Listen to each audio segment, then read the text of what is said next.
welcome to Prophetic Dateline. This is going to be one of those spectacular, exciting times. A good buddy of mine, Dutch Sheets, preached a message, The Synergy of the Ages, where the generations are coming together and God is answering prayers from former generations and our generations, prophecies. And so we have with us today Daniel Kolenda, Reinhard Bonnke Ministries, and many of you may know about Reinhard recently with the Lord and the great cloud of witnesses and how he impacted Africa and many nations. And Daniel is too. And so we'll go ahead and begin with you, Daniel Kolenda from Orlando, Florida. Thank you, Cindy. It's great to be with you. I appreciate the invitation. You know, the three of you in some ways were involved in something called the Send, and the Send Brazil and others, Andy Bird and others. But and then you did a virtual one. Can you just give us a snapshot so that people will know? Yeah, of course. And of course, Michael Koulianos, who's on the line, and I are both collaborators for the Send. And we had a couple great meetings, one in Orlando and then one in Brazil. And Brazil was amazing because we saw for the first time, as far as I know, that's ever happened, certainly the first time for me. I preached in 3 stadiums in one day over about an 8-hour period, which was really incredible. All 3 stadiums were filled with mostly young people who were there not to hear a great speaker or to hear their favorite rock band. They were there to be commissioned to be sent out into the nations for the sake of evangelism. So it was something really, truly historic. And we were kind of thinking to ourselves, where does this go from here? And so our next one was going to be in Argentina, which we were looking forward to, and then Kansas City. And then, of course, this whole COVID-19 pandemic began, and everything just shut down, as everybody watching right now understands very well. All the stadiums were closed, public gatherings were off. And so just kind of in the spur of the moment, one of our collaborators, Teo Hayashi, who is Brazilian, said, why don't we do a Send Brazil to follow up on the meetings that we already did, and let's do it online and just invite people to join us on YouTube. Actually, is where it was live streaming, and we did about 12 hours live that day, just a little bit under 12 hours, and we saw during that time more than 6 million unique viewers. In other words, individual people. I'm not talking about 6 million views from 100,000 of the same people. I'm talking about 6 million unique viewers logged in over the course of that day. And Michael, do you remember what they were saying, how many combined years of watch time it was? I don't. I think it was something like 130 years of combined hours of watch time during that 12-hour day. So it was really extraordinary. And it's I think a hint of what's happening right now. I feel like we've kind of entered into a new season, even of the harvest, that in the midst of this pandemic, when we thought we were going to be, I don't know about you guys, but I thought when this whole thing happened and all my meetings got scheduled and my calendar was suddenly clear, I was saying to myself, hey, it's going to be a little vacation. I could use that. Never had that before. And instead, what's ended up happening is I've been more busy than ever in my life, going from one Zoom call, Facebook Live, YouTube, and instead of being in rooms where there's, 1,500 people or 15,000 people, now we're reaching 150,000 people and 1.5 million people. And it's just gone to a new level, even in the midst of this pandemic. And I know, Cindy, you're very prophetic. I'm not the prophet, but I can't help but see that there's something very prophetic happening here in God's economy. That he is allowing, just like in the book of Esther, what the enemy meant for evil, God is going to take that and use it for good. And I believe that we've begun to see the beginning of that already. Well, Daniel, that's very interesting because we have a mutual friend out of Indonesia, Paniko Najordo Hando, and he has a small church, about 300,000 there. And but he had this word about the third Pentecost. Mm-hmm. And the first Pentecost being Jerusalem, the second Azusa, and now a third. And of course, we're almost at Pentecost now, and we believe it's a Pentecost to Pentecost. Well, it's interesting, the strategy where the Lord used the persecution to disperse the early church. Well, now it's like the Lord is using this plague to disperse us and make us work harder and reach many, many, many more people. And so we don't want to miss this Kairos time. You know, I mean, I don't believe we will. And it's, we have heard prophetically, and Joe Oden's on our Apostolic Council of Prophets, and we have been prophesying, and many prophets have been prophesying, the Great Awakening is coming, age of evangelism, age of Evangelist. And so you are really the answer to those prophetic words and what we have seen. Well, I've been saying this too. Believe it or not, I've been saying this for a couple of years. And again, I'm not claiming to be a prophet, but I really feel that God is speaking right now about this. I was saying for a couple of years already that we've seen over the past 100 years, and if you go back even 500 years, you can see how God is progressively restoring truth to the church. You know, you can see it with the Reformation, how God restores these ideas of, you know, grace by faith, salvation by grace through faith. And then, you know, you come into the time of the charismatic outpourings and the Pentecostal revival at Azusa Street, the healing movements, the charismatic movements. You go through history, you see how God is restoring progressively truth. And we've come through a season where we've seen the pastoral ministry restored to heights we've never seen before. The apostolic ministry. Never before have we known so many church networks and apostolic leaders who are planting all over the world. The teaching gift has been restored in phenomenal ways. What we have not yet seen is the restoration of the gift of the evangelist on a huge scale. But I began to say even a couple of years ago, that's about to change. And what we're going to see in this next season is the restoration, not just of a few great evangelists, but we're going to see the restoration of the evangelist gift, that it goes from being one or two or three or five great famous people like Billy Graham and Reinhard Bonnke and T.L. Osborne and, you know, Oral Roberts, to where it becomes something that is grabbed a hold of by the body, and we begin to send millions of people with this gifting being raised up, inspired, trained, equipped, and launched into the harvest fields. And it's really interesting to me that this is happening, this crisis is happening in the middle of this season, because one of the other things the Lord spoke to me years ago is this. He told me every generation has a battlefield. And if that generation, if the church in that generation fails to show up on the battlefield of its generation, it will lose that generation. And the Lord said to me that the battlefield of your generation is the world of media. And what we're seeing right now is that the church has been, I'm not saying this is from God. I'm not saying God sent coronavirus to get us all on Facebook. What I am saying, though, is that God is going to use this thing to awaken the church to the importance and the power of media. And you're discovering right now that a lot of churches have realized we have really neglected this area. And now suddenly they're having to shift so many of their resources and so much of their attention to the online world and to the media world. And many of them are discovering that they're very far behind, but also they're catching up and they're really getting on board, and they're realizing if we want to be able to reach this generation, we're going to have to master these tools of media that have been established. And I think that this is a trend, even though I think these lockdown orders will lift very soon and we'll have public gatherings again very soon. I think that this influence that the church has suddenly had her eyes open to with regard to the world of media is something that's going to continue to go on into the future, even beyond the COVID-19 pandemic. Wow.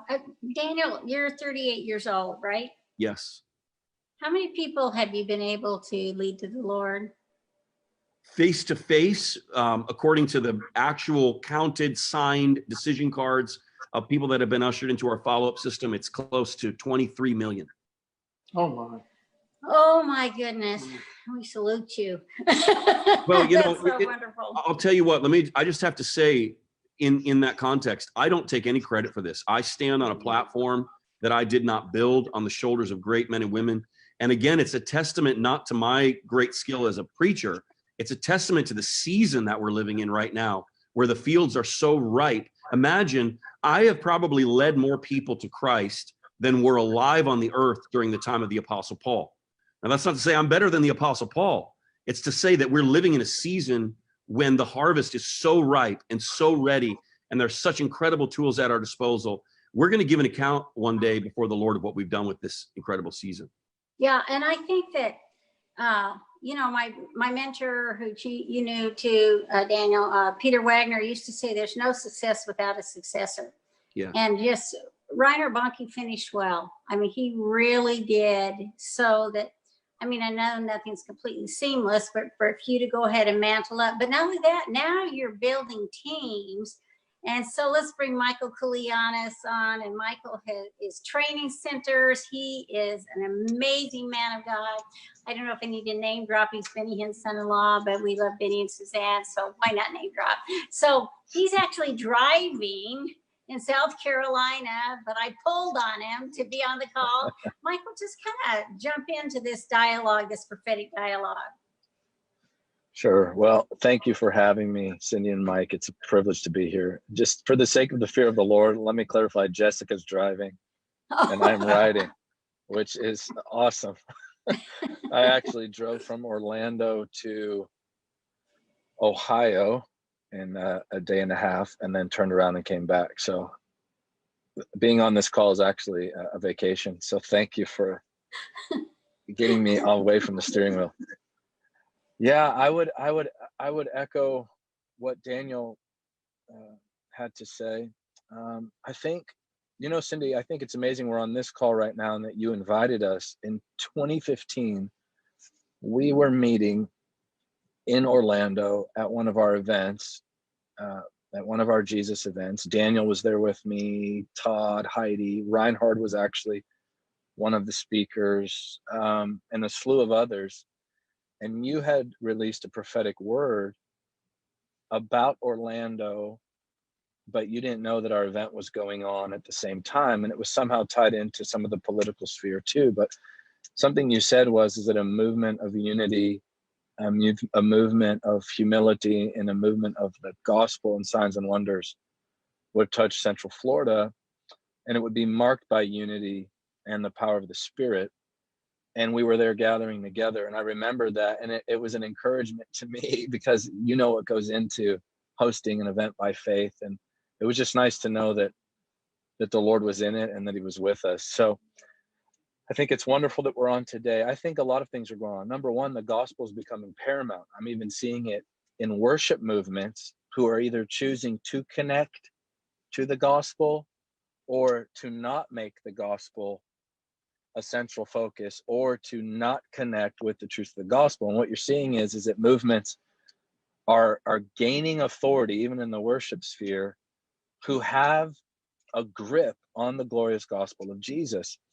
The peripheral is more peripheral right now, and the central is becoming more central, in that Jesus, the evangelist, is arising, and the full gospel is becoming more and more beautiful to people that love him.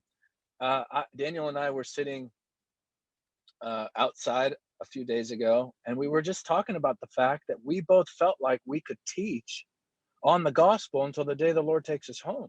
That somehow at some point, I don't know why this happened, but at some point in many of our revival circles, Jesus became part of the equation, like part of a greater teaching. And when you behold Jesus through the scriptures and begin to see him in his fullness, you realize, I think I could spend my entire life preaching on the incarnation, or preaching on the cross and the shedding of the blood of Jesus, or the burial of Jesus Christ. I do think one thing the Lord is wanting to give us right now is the loss of the fear of death. Daniel and I were chewing on Hebrews 2 a few weeks back, that the Lord Jesus, because his children are flesh and blood, Hebrews 2:14 teaches that he became flesh and blood so that he would destroy the one who had the power of death, the devil, so that the great tyrant, who is the fear of death, would be eternally destroyed. So when we see Jesus in his might and in his power, his heart is that we lose even the fear of death. And as we lose the fear of death, we lose every other fear. I mean, people, like right now, my wife's driving me. Many husbands would be really afraid of that, okay? I know Daniel would. So what they really don't have is this fear of their wife driving. They have a fear of dying. Okay, people don't have a fear of flying. They have a fear of dying. People don't have a fear of this claustrophobic thing necessarily. That's part of it. But what the real fear is I'm going to die. And today more than ever, especially in the midst of this pandemic, we need to understand that Jesus Christ has conquered the grave. The grave could not hold him. And because he has been raised, we have been raised with him. We will receive new bodies. In fact, the scripture says it was not possible that the grave hold him, because he is perfect and he is mighty and victorious. So I think there's this new introduction. I think Joe Oden and I actually talked about this in Colombia at the last E21 gathering, about this this emergence of the gospel and what it is and how vast and how wide and how beautiful Jesus is. So I'm seeing that happen. I also think this harvest is Jesus the evangelist arising in our hearts. And I believe that the media, as Daniel mentioned, is going to become a means by which this last sickle sweep, this great harvest, is going to take place. I don't know about Dan, but driving to CFAN to record for the Send Brazil Online was much easier than flying. Now, none of us are going to stop traveling the nations, but I think what we discovered is for a fraction of the cost, and in a fraction of the time, like Daniel said, 6 million unique IP addresses signed on. So Jesus is not nervous. Jesus is not reacting to this virus. Jesus has a plan in place. And the best thing we can do right now, I believe, is twofold. Number one, spend a ton of time with him. I've been teaching our students that Psalm 91 is a conditional psalm. So we claim no plague coming near our dwelling, all of these wonderful benefits, angels bearing us up so that we don't dash our foot against a stone. All of these wonderful benefits are conditional. The condition is that we spend time in the secret place and abide with the Lord throughout the day. That's the condition. So I think there's this invitation. I don't know about you guys, but I felt like this recent Passover was it was a very real feeling Passover. And it just felt like we were reliving a Bible story, at least for me. And I also believe a Pentecost is coming, and that Pentecost is going to trigger not only the working of the evangelist, but the Lord himself taking the field, and the Lord himself doing what we could never do. I remember Lou at Jesus 17.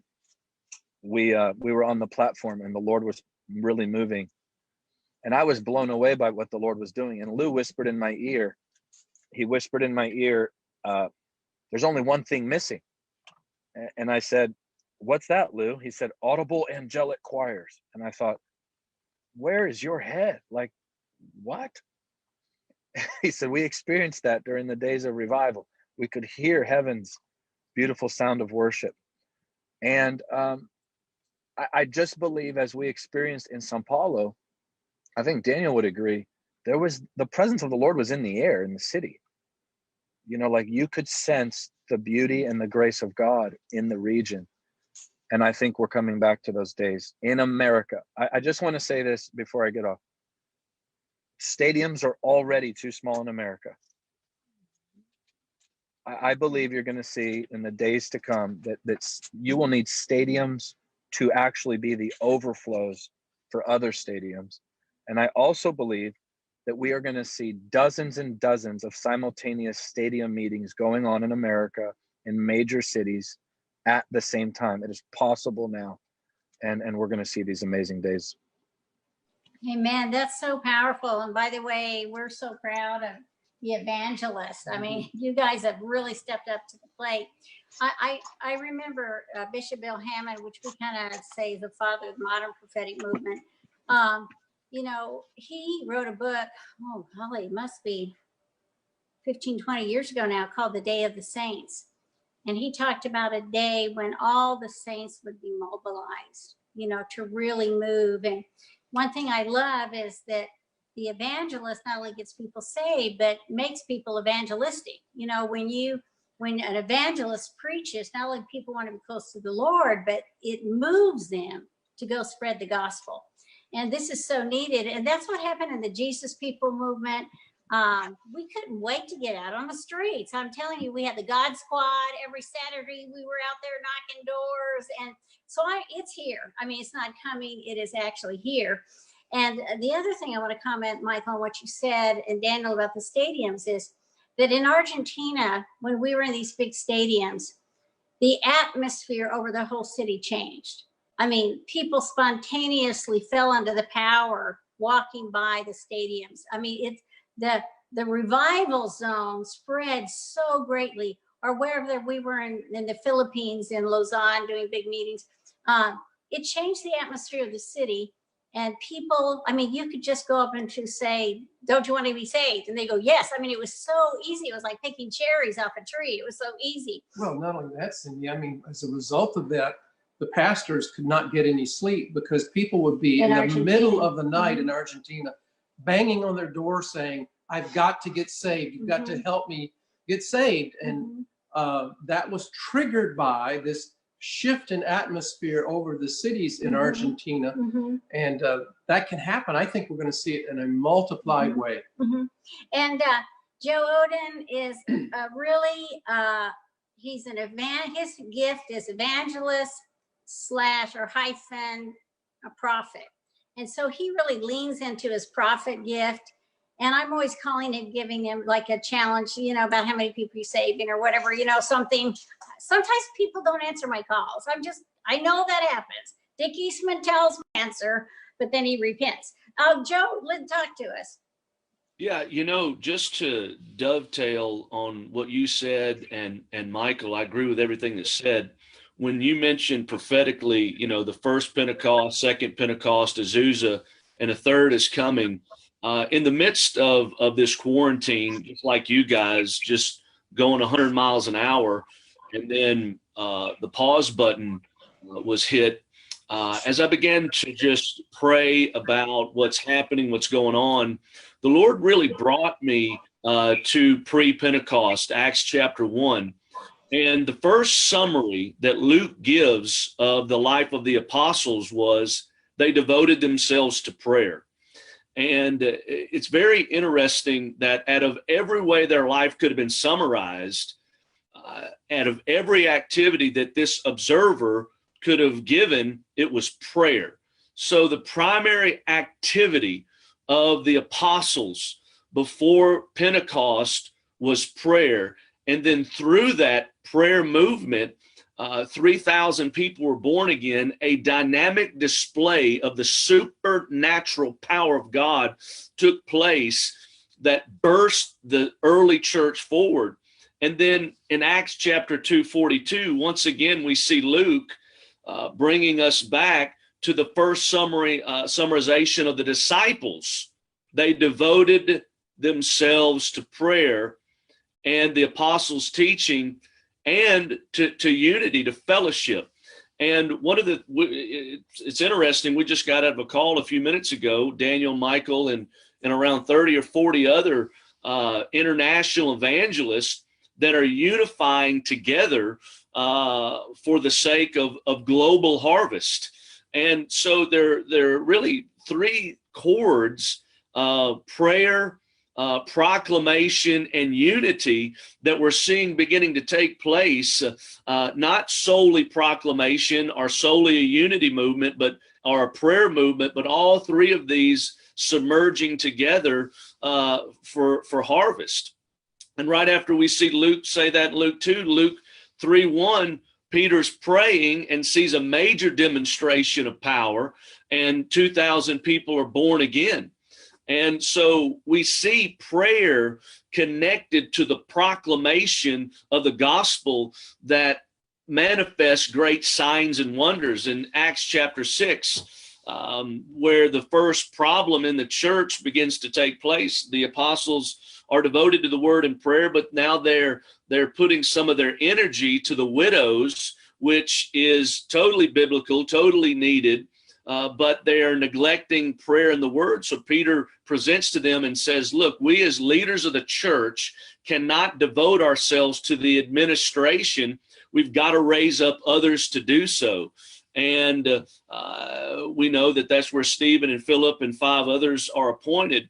But one of the keys is they distributed the administration, and in Acts 6:4, he made it very clear we must devote ourselves to prayer and the proclamation of the gospel. He said these are the 2 lanes that we must move in and distribute everything else to administration.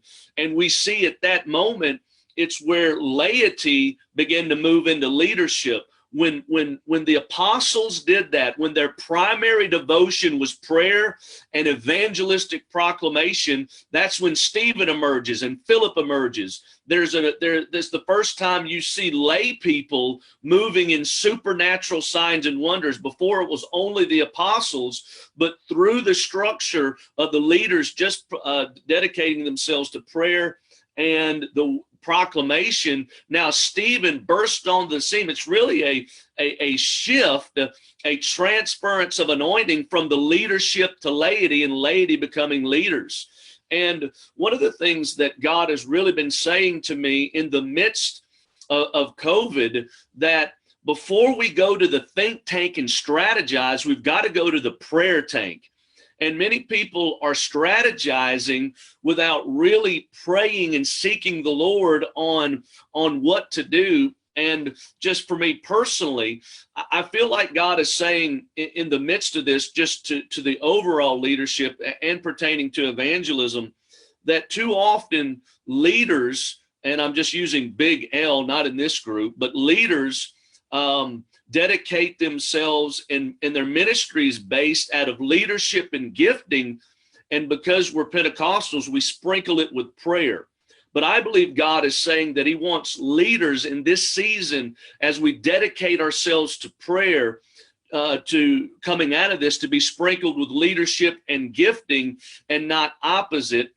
And in this process, as we dedicate ourselves to prayer and fasting and seeking the Lord, as Michael was referring to, Psalms 91, intimacy as being chief, the primary, that on the other end of this, just like in Acts 2, just like Azusa, William Seymour was praying 5 to 7 hours a day for revival. It wasn't just a simple devotion. It was a passion. It was a burn. It was a zeal. And we see Azusa break loose in mighty signs, wonders, and miracles. I believe in this season, for those that really will dedicate to prayer and seeking the Lord, there will be a third Pentecost, and it will be notable that there will be major signs, wonders, and miracles on the proclamation of the gospel.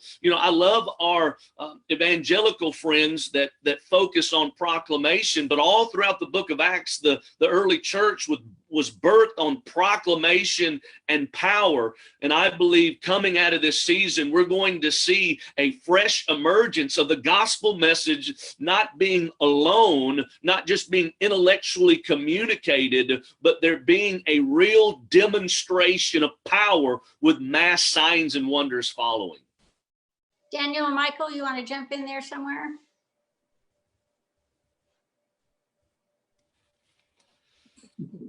Go ahead, Michael.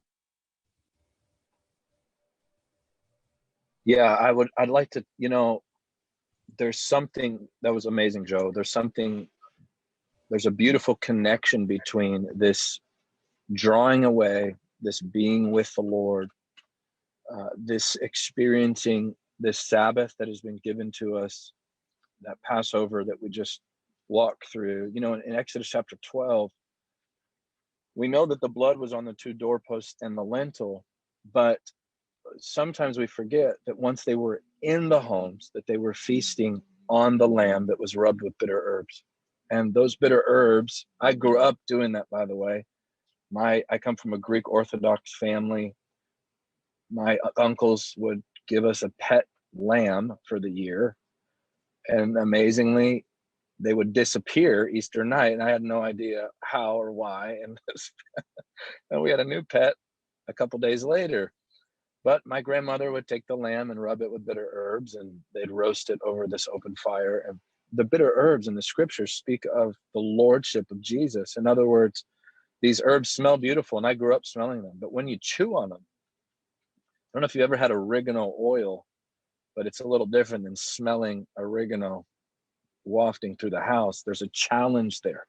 There's this reception. I take it within. And so Jesus is not looking for fans who will admire him from a distance right now, fans who love to be at a distance. He's saying, I want to be received. I want to nourish you. I can actually still in 2020 tell you what to do. I am the Lord of Lords. So in this receiving of the Lamb, I think this is amazing. Let's say between 2.5 to 3 million people in Israel that night on that great Passover. Psalm 105:37 says that there were none feeble among them when they left Egypt. So there was this nourishment. That doesn't just mean there were none sick. That actually means there wasn't a weak 90-year-old in the camp. And so what the Lord is offering us is this nourishment of his presence, so that he can move in power through trusted vessels who've been processed by the Spirit of the Lord. You know, when you're in the midst of a Sabbath like this, I think it's really important to do what Joe is saying, which is to get with Jesus and hear from him.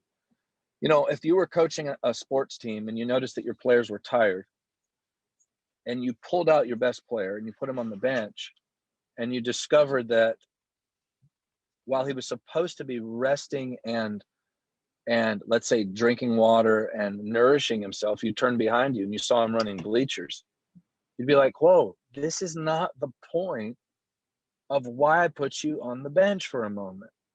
And so it's really easy to busy ourselves to the degree that we're not hearing the voice of the Lord, that we don't have divine strategy, that there's not that intangible in our countenance, that the fragrance of Jesus on our voice. So I think it's imperative right now that we pick up prophetically, and I wouldn't consider myself a prophet, but I do sense the Lord saying, come away and be with me, because the ark door is about to open. And when it opens, I need you to wield your sword. I need you to know what you're doing with your sword. And that's what I'm sensing.